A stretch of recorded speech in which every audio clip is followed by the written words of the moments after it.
So for Hello Kitty, what I would recommend starting with is drawing out all the things that look circular with your shape tool, the ellipse tool, just because there's quite a bit of circles on her face.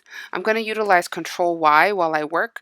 This will allow me to draw without blocking things. So for example, if I try to draw something, it's going to block her eye, but if I hit Control Y, I can kind of just build everything that is circular first.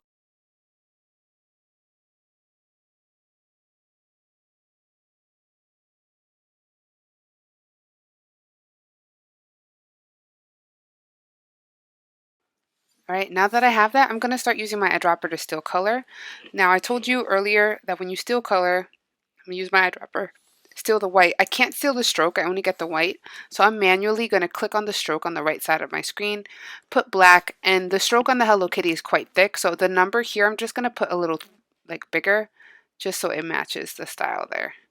And I'm going to do the same thing for our other foot and just start coloring all the shapes I made. Some people like to color at the end. I like to color while I work, so I feel like I'm getting more done.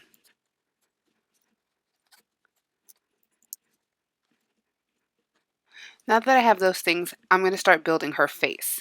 Now she has these little extra black lines right next to her ears as well as her whiskers. I'll do that after I build the base of her face with the pen tool. And again, we're using the same techniques we've been using. We're clicking and dragging. The only difference is Hello Kitty has a really thick stroke around the black line, so we're just going to put a thicker stroke, but everything else is the same. I'm not worried about drawing through the bow because I'll just put the bow on top of her ears. It's no big deal. Remember, things that are layered is a lot easier because you can hide parts behind other parts. For example, this part of the boat doesn't matter.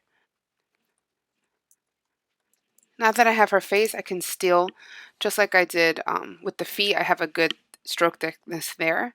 Now I'm going to go back to Command Y real quick, or Control Y, and I'm just going to manually draw this little bit of line here just because I didn't want it to overlap while I was drawing the ear before. So I'm going to take my pencil, click, and drag just this little line here and just hit enter. It's a tiny little line and I can control it with my direct selection tool and kind of move it around. But that little extra line is in the Hello Kitty face, and any little handles I feel like don't look good, I can kind of move around. If I want to taper this line, I know you guys didn't love this tool, but we can go back to our width tool and pull in this line a little so it looks more cartoony. It's a great way of using the width tool. Now I'm going to draw the whiskers and do the same technique. Take my pen tool, click, and drag, hit enter, make the line as thick as the rest of these things, remove the fill, I just don't need it, and then I can go with my width tool, Shift W is a quick key, and kind of, if I wanted to, tweak the whiskers so they look nice and tapered in. Now for the rest of her bow, I will draw that with the pen tool as well.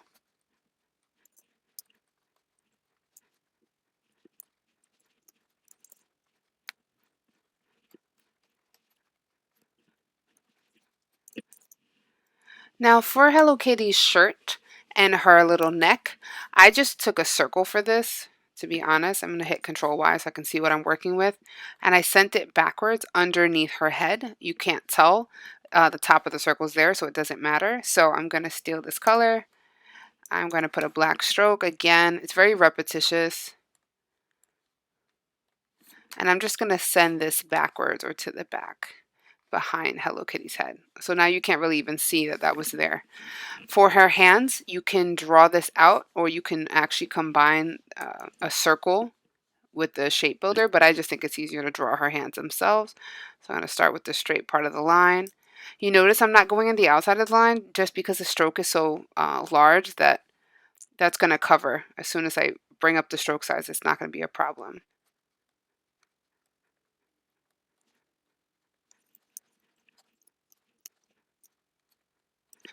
Now, as I draw these things, you notice that I'm not being really precious about the things that overlap. For example, the back of the arm, the shirt itself. Even when I draw the rest of the shirt, I can be kind of messy about this and not really worry. For example, I can just draw the top of this like this because all of the shirt is behind her feet and everything else. So I really just have to worry about the parts that are really visible.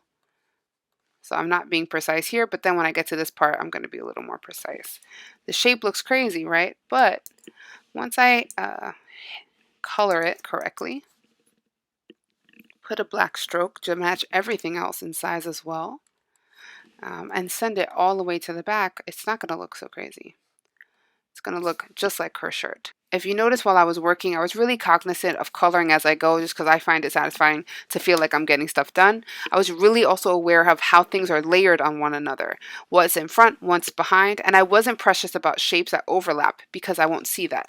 If you want to see how your work looks, I would highly recommend highlighting it all, going to Object Group, and moving it over just to ensure you don't have any white gaps. And that's how you'll work on the Hello Kitty one.